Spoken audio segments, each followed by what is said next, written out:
La historia olvidada cuando Estados Unidos invadió a Rusia en 1918. Uno de los episodios bélicos menos presentes en la memoria de los estadounidenses fueron dos fuerzas expedicionarias enviadas a Rusia en 1918 por Estados Unidos, cuando todavía no se había firmado el armisticio que puso fin a la Primera Guerra Mundial y cuando ya estaba en curso la Guerra Civil Rusa posterior a la Revolución Bolchevique. Estas dos campañas militares estadounidenses en suelo ruso, una en Siberia y otra en el norte de Rusia, tuvieron por finalidad evitar que el armamento que los aliados habían enviado al imperio zarista antes de su caída pasara a manos de los bolcheviques o de las potencias centrales, y ayudar a evacuar a una legión checoslovaca que combatía por la causa aliada y que había quedado atrapada en Rusia. Sin embargo, las circunstancias de la guerra obligaron a los estadounidenses a entrar en combate contra los rusos bolcheviques, y durante los enfrentamientos murieron más de 400 soldados de Estados Unidos. Lo más curioso es que la mayoría de los combates y muertes del ejército estadounidense en Rusia se produjeron después del 11 de noviembre de 1918, es decir, con posterioridad a la firma del armisticio que puso fin a la Primera Guerra Mundial en Europa. Vamos a examinar en este video las poco conocidas campañas militares de Estados Unidos en Rusia entre 1918 y 1920, incluyendo las causas por las que han sido consideradas un fracaso. Antes de meternos a fondo, no te olvides de suscribirte a nuestro canal y activar las notificaciones para mantenerte al día con nuestras actualizaciones.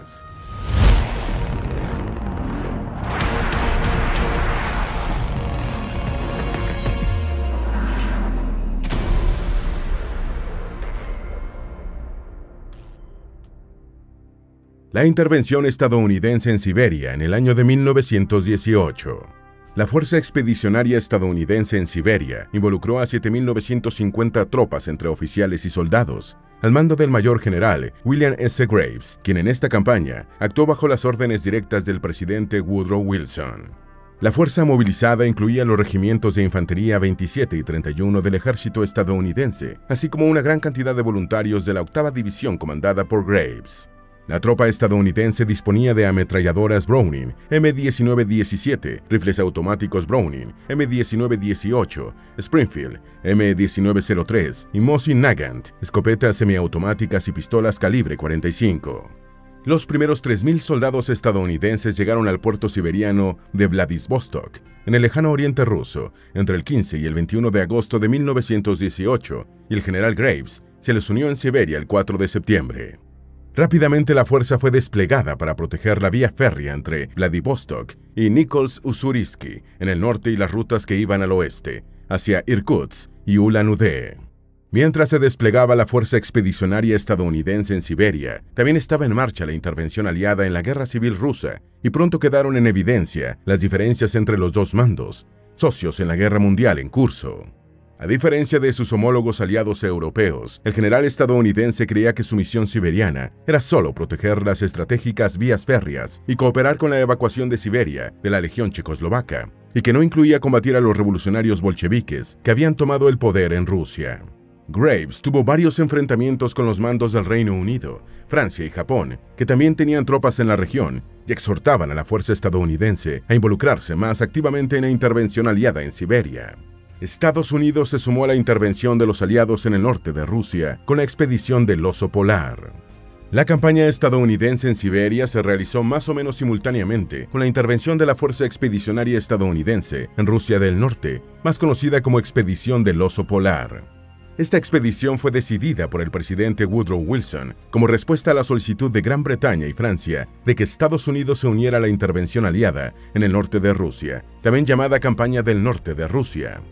El primer objetivo británico y francés con esta campaña era evitar que el material de guerra almacenado en Arcángel, que había sido enviado al frente oriental cuando el imperio ruso todavía combatía en el lado aliado, cayera en manos de los bolcheviques o de las potencias centrales. El segundo objetivo era rescatar a la legión checoslovaca, que había quedado varada en Siberia a lo largo del ferrocarril transiberiano.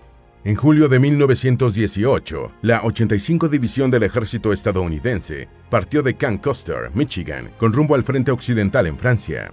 El presidente Wilson había negociado con sus aliados europeos que la participación de la fuerza estadounidense se limitaría a proteger el material bélico almacenado en Arcángel. Cuando el general John J. Pershing, comandante de las fuerzas estadounidenses en Europa, recibió la directiva de Wilson, seleccionó para la misión al 339 Regimiento de Infantería, junto al 1er Batallón de Ingenieros 310 y algunas unidades auxiliares de la 85 División. Este contingente no se dirigió a Francia, sino que permaneció en Inglaterra, reequipándose y entrenándose con armas rusas, antes de ser enviado al norte de Rusia. Los aliados habían ocupado Arcángel el 2 de agosto de 1918 y la fuerza estadounidense, bajo el mando británico, llegó a la ciudad a orillas del río Dvina, cerca del Mar Blanco, el 4 de septiembre. Los estadounidenses sufrieron 553 bajas en la operación del Oso Polar, incluyendo 244 muertos. Cuando los británicos arribaron a Arcángel, descubrieron que los bolcheviques ya se habían llevado material bélico a través del río.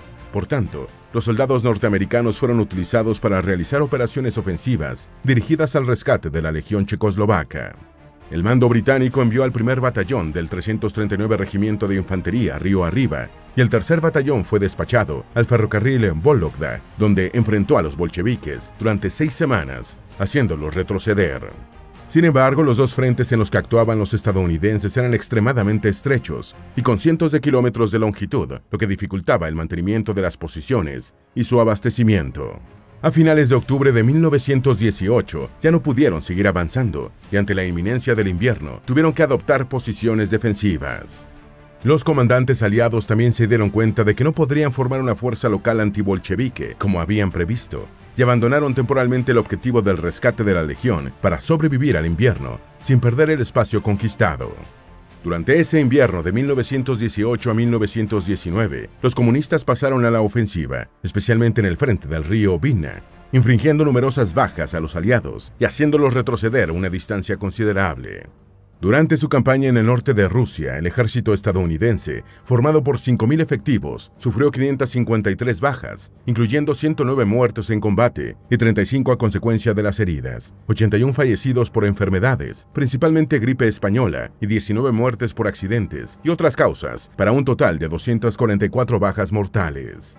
Además, 305 hombres resultaron heridos y 4 fueron tomados como prisioneros de guerra y después liberados. Los estadounidenses continuaron combatiendo en Rusia, a pesar del armisticio que puso fin a la guerra. Después del armisticio del 11 de noviembre de 1918, que puso fin a la Primera Guerra Mundial, las familias y los amigos de las tropas que se encontraban en el norte de Rusia empezaron a publicar cartas en los diarios y a enviar peticiones a sus congresistas, solicitando el regreso de los soldados a Estados Unidos.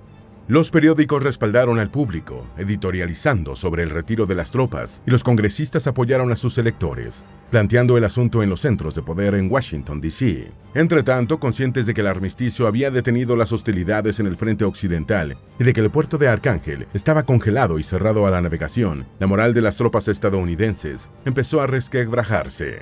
Los soldados de Estados Unidos preguntaban a sus oficiales por qué continuaban enfrentando a las fuerzas bolcheviques en Rusia y no recibían respuestas claras, aparte de que no podían dejar de combatir por su propia supervivencia y para impedir que los comunistas los empujaran hacia el Océano Ártico.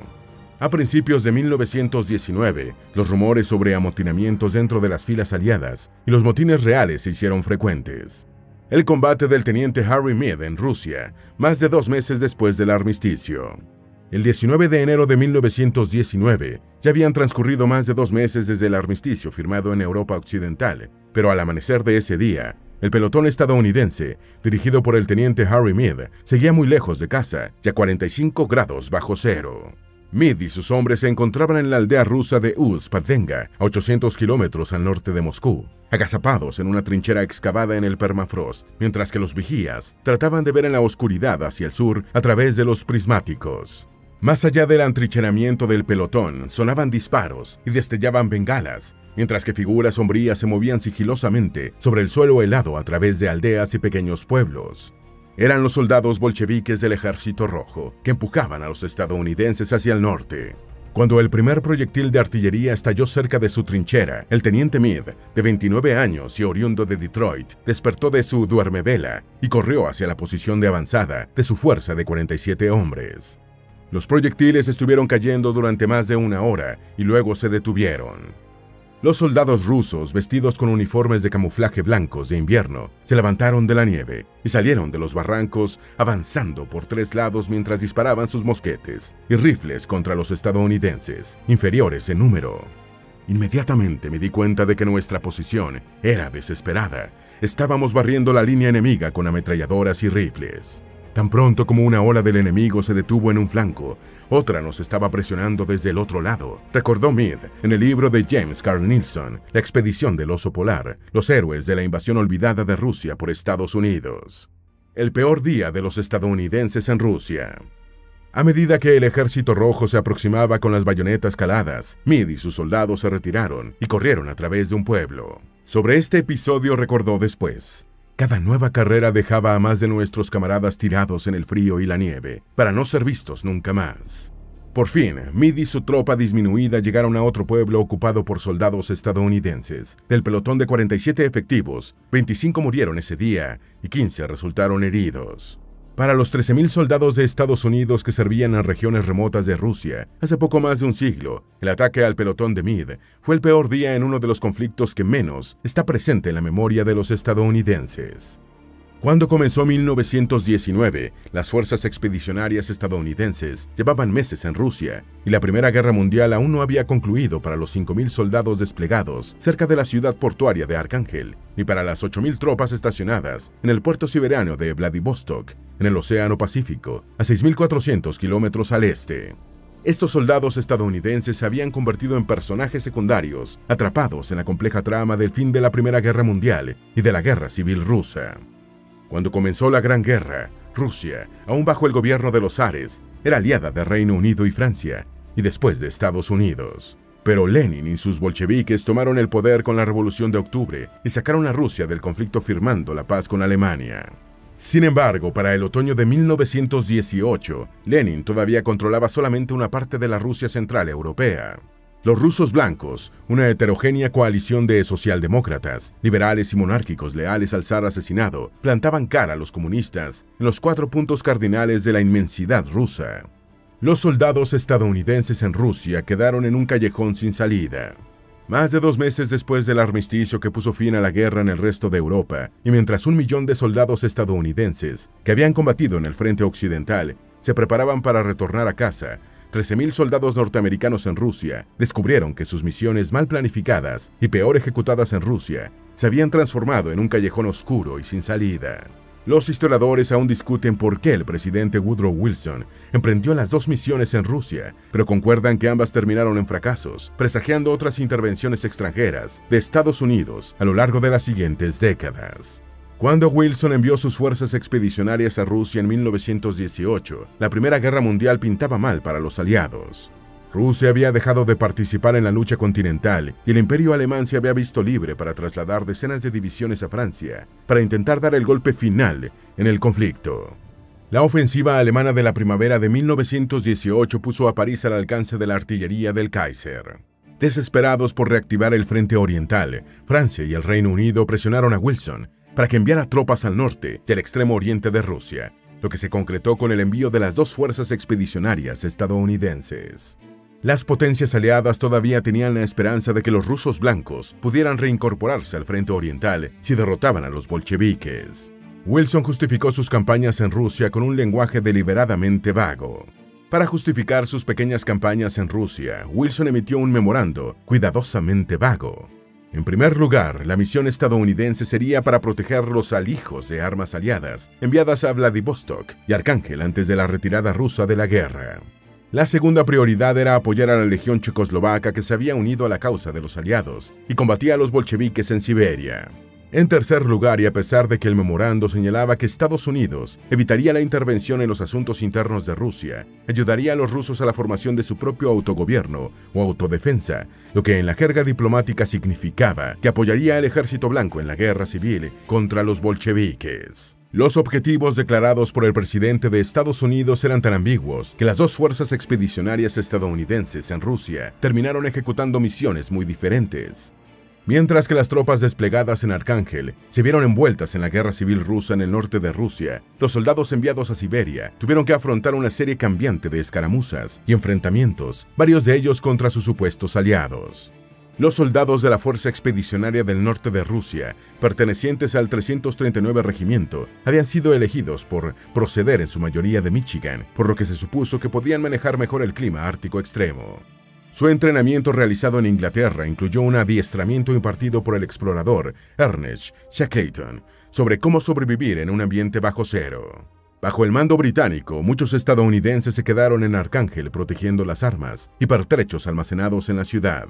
Sin embargo, uno de los objetivos británicos era llegar a Kotlas, una ciudad rusa con un cruce ferroviario que esperaban poder utilizar para conectarse con la Legión Checoslovaca en el este. Entonces, el general británico Frederick Poole desplegó a los estadounidenses a la expedición del Oso Polar en largos arcos de hasta 320 kilómetros al sur de Arcángel, a lo largo de la estratégica vía férrea y de los ríos de Vina y Vaga. Pero los británicos nunca llegaron a Kotlas y, en cambio, su despliegue de las tropas aliadas en un área tan amplia condujo a combates cara a cara en condiciones desventajosas contra un ejército comunista cada vez más fuerte, dirigido por León Trotsky. El general Graves evitó poner en peligro a los soldados estadounidenses en Siberia. El 11 de noviembre de 1918, cuando se firmaba el armisticio en Francia, una compañía estadounidense junto a fuerzas escocesas y canadienses libraban una sangrienta batalla contra las tropas bolcheviques. James Carl Nielsen, autor de la expedición del Oso Polar, afirma: los acontecimientos sucedieron tan rápido en 1918 que hicieron que la misión fuera discutible. Mantuvieron a esos tipos en posiciones aisladas y desnudas hasta bien entrado 1919. La mayor queja que se escuchaba de los soldados era: nadie puede decirnos por qué estamos aquí, especialmente después del armisticio. El estudioso de Rusia Warren B. Walsh dijo en 1947 que la revolución bolchevique había consternado a la mayoría de los estadounidenses, principalmente porque pensábamos que los bolcheviques eran agentes alemanes, o al menos estaban jugando el juego de nuestro enemigo.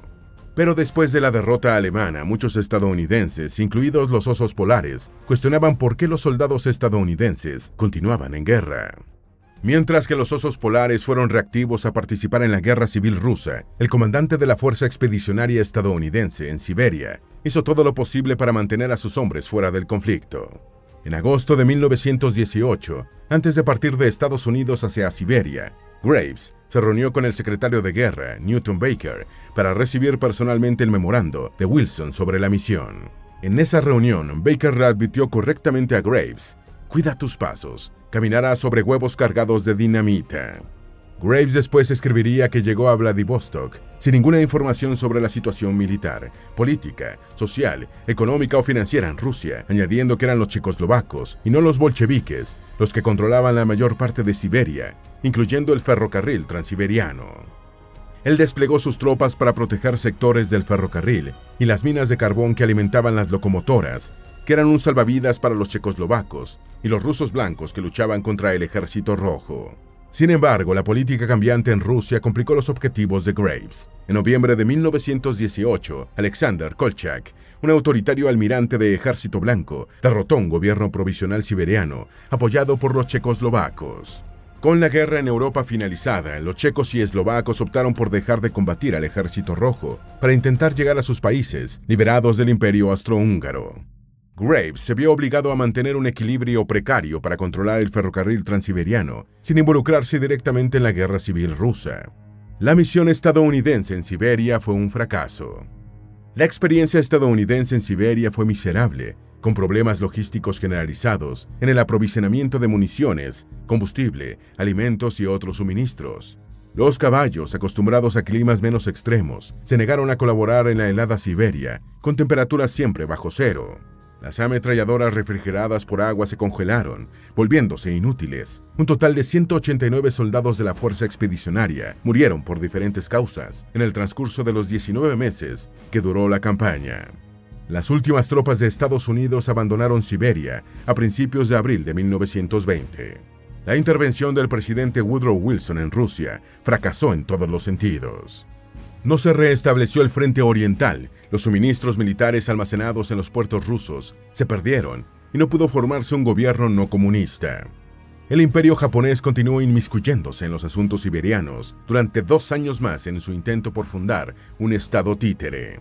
Incluso la liberación de la Legión Checoslovaca, que había sido uno de los objetivos de la Fuerza Expedicionaria estadounidense, tuvo poco que ver con la campaña de Graves.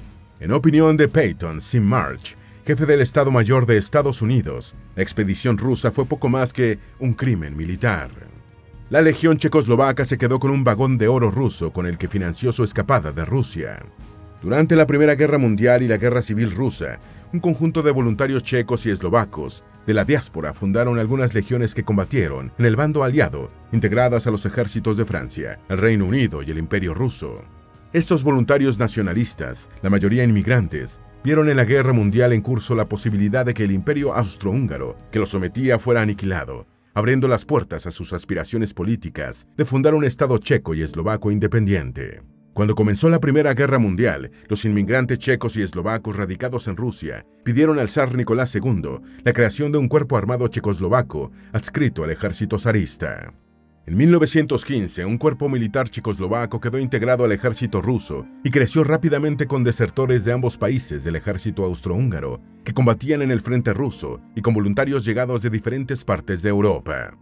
En febrero de 1916, el grupo fue denominado Regimiento de Fusileros Checoslovacos y en mayo del mismo año ya tenía más de 7.000 hombres, alcanzando el estatus de brigada. Los dirigentes Milan Stefanik y Tomás Masaryk se trasladaron a Rusia para organizar el futuro ejército nacional y a finales del año 1917, el cuerpo checoslovaco de Rusia contaba con 65.000 soldados. Tras la toma del poder por los bolcheviques durante la Revolución de Octubre de 1917, Rusia abandonó la guerra, en la que combatía en el lado de los aliados, aunque prometiendo a sus antiguos socios que facilitaría la evacuación de la Legión Checoslovaca hacia Francia. Sin embargo, el bloqueo naval alemán impedía la salida de la Legión hacia Francia y se decidió que su destino sería Estados Unidos. La Legión Checoslovaca inició un largo viaje hacia Vladivostok en el ferrocarril transiberiano, pero en el transcurso de la travesía, Rusia decidió arrestarlos y repatriarlos a Austria, donde les esperaba un paredón de fusilamiento. León Trotsky, comisario ruso para la guerra, ordenó desarmarlos y los legionarios respondieron tomando la estación y la ciudad de Chelyabinsk para presionar su repatriación.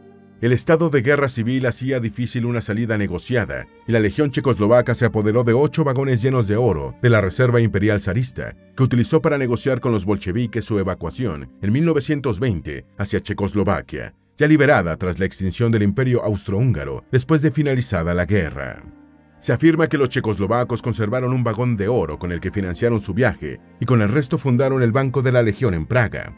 La legión que operó en Rusia se convirtió en el germen del nuevo ejército checoslovaco. El presidente Warren G. Harding dijo que la invasión de Estados Unidos a Rusia había sido un error de su antecesor. El 16 de febrero del año 1919, el presidente Wilson ordenó al Departamento de Guerra que hiciera un plan para retirar a la fuerza expedicionaria estadounidense del norte de Rusia. En marzo de 1919, 4 soldados de la Compañía B del 339 de Infantería presentaron un escrito en protesta por la continuidad de su presencia en Rusia, siendo amenazados con un consejo de guerra. El 15 de julio, el Alaska Daily Empire publicó que los rumores de motines eran tonterías, añadiendo que el mayor J. Brooks Nichols había dicho, lo que dio lugar a la historia de que la Compañía 1 del regimiento se había amotinado fue un incidente en el que una orden fue malinterpretada por un soldado que no entendía bien el inglés. El 17 de abril del año 1919, el general de brigada estadounidense, Wiles P. Richardson, había llegado a Arcángel en el rompehielos Canadá por mandato de Pershing, con la orden de organizar una retirada estadounidense en el menor tiempo posible. El 26 de mayo llegaron a Arcángel 4.000 voluntarios de la Fuerza de Socorro Británica del norte de Rusia para relevar a los soldados estadounidenses. A principios de junio comenzó la evacuación de la Fuerza Expedicionaria Norteamericana vía Brest, Francia y Nueva York. 2/3 de los soldados estadounidenses eran residentes del estado de Michigan. Durante su retirada, los soldados estadounidenses empezaron a llamarse osos polares y fueron autorizados a poner una insignia con el animal en la manga izquierda. El 15 de julio, el Alaska Daily informó que 1.541 estadounidenses de la expedición del oso polar, incluyendo 1.495 soldados y 46 oficiales, habían sido las primeras tropas en retornar del norte de Rusia, tras desembarcar del vapor de pasajeros USS von Steuben en Hoboken, Nueva Jersey. La Fuerza Expedicionaria Estadounidense en el norte de Rusia fue disuelta oficialmente el 5 de agosto de 1919. En 1921, Warren G. Harding sustituyó a Wilson en la Casa Blanca y calificó la expedición como un error, culpando a su antecesor. ¿Conocías estos poco comentados episodios de la historia en los que soldados de Estados Unidos y Rusia se enfrentaron en una guerra? Esperamos que este video te haya sido útil. Si tienes algo que agregar, por favor, compártelo con nosotros en la sección de comentarios. Dale me gusta a este video y envíale el enlace a tus familiares y a tus mejores amigos para que también sepan más de la historia olvidada cuando Estados Unidos invadió a Rusia en el año de 1918. Si eres nuevo en nuestro canal, no olvides suscribirte. No se te olvide seguirnos en todas nuestras redes sociales, que van a estar aquí abajo en la descripción. Recuerda, un pueblo que no conoce su historia está condenado a repetirla.